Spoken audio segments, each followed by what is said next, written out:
The very center of biblical theology is the gospel. The gospel is the good news. The gospel isn't just a sort of feeling that we might have. It's not a resolve to have Jesus as a friend or example or to live right. The gospel is the good news that tells us the truth about God. The gospel is the only way sinful people can be reconciled to God. The gospel is the motivation for our obedience as Christians. The gospel is what enables us to worship God, to come into the presence of God.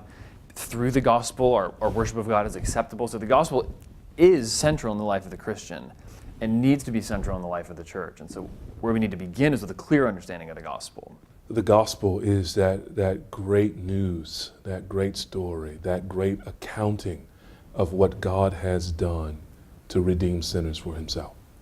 A holy and a loving God has sacrificed his only begotten Son, who himself was perfectly righteous and obedient to the Father, so that sinners who were anything but righteous and anything but obedient might not be left filthy in our sin and left the objects of God's wrath, but might be redeemed from his coming wrath, cleansed by the blood of Christ, made now the objects of his love, children in his household.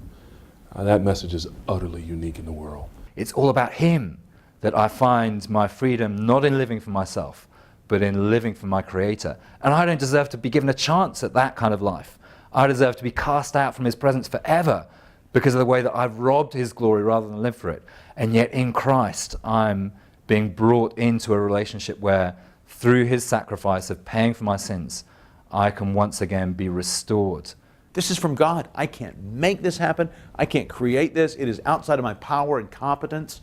But as I read, one guy said one time, God interrupted me on my way to hell. God did something I could not have done myself. And a church then is full of people who gather around the gospel and recognize that in our own lives. That is the best news we have ever heard.